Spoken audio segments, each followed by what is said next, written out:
We push into day 2. There's our categorical risk stretching from the southern plains up through the northern plains, and we break this down. No tornado threat. We do have that wind threat in the northern mode of this severe threat tomorrow, and then we have that hail threat as well. Things start to get a little bit more interesting as we get into day 3. We already have a hatched region here, which means we could see some significant severe weather, whether that be significant damaging winds, large hail, or tornadoes. But you can see we have that 5 to 15% risk zone stretching from the southern plains through the upper Midwest. And that hatch region does include cities like Tulsa, Oklahoma, Oklahoma City, Kansas City, Topeka, Wichita, Omaha, Lincoln, Grand Island. There's a good amount of large cities in that hatched area. And this is likely going to expand. We're likely going to see, again, this risk zone move a little bit. And I wouldn't be surprised if we saw an enhanced on this. It does look like we could have a pretty nice flow at the 500 and down at the 850 millibar level. So we could have some good shear and a lot of instability in this region.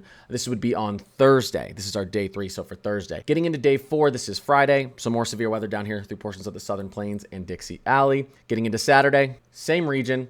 Getting into Sunday, almost identical. I expect this to probably change a little bit, but it's almost identical getting into Sunday. And then getting into Monday, we have that severe threat actually pushing east. So this is going to include potentially portions of Mississippi, Alabama, Tennessee, Kentucky. So we're pushing a little bit farther east. We haven't had severe weather out here near the southeast for quite a while. We do need rainfall out there. So I think some of this, at least precipitation, will be welcomed. Let's quickly take a look at what's going on precipitation wise. As I was just saying, over the next couple days, most of that moisture is going to be focused down here through portions of central to eastern Texas and up there in the northwest. Push out to 72 hours. We start to get a little bit of that precipitation moving up through portions of the central plains. We get out towards 5 days. You'll start to see that moving further east. Again, we really need a lot of moisture out here in the southeast, especially the Carolinas, Georgia could really use this right now. And then we push out towards 7 days. You can see a lot of precipitation up there in the northwest, the plains, Midwest, and then we're getting a lot down there in the southeast finally as well. I did want to show you the temperature outlook here. There we go. So this is our 6 to 10 day temperature outlook. A nice cool down late April into May. Again, this isn't over the next 6 days. This is starting at the 6th day. So today's Tuesday. This would basically be starting next Monday. So next week, really Monday to Thursday, this is going to be pretty nice. Conditions are going to be pretty nice temperature wise for most of the country. This is especially when you're talking about 5 to 15 degrees below average in late April. You're going to be having really, really nice conditions, 50s to the low 70s through a lot of these areas, especially out here in the plains. Could get a little cold up there in the northern plains though.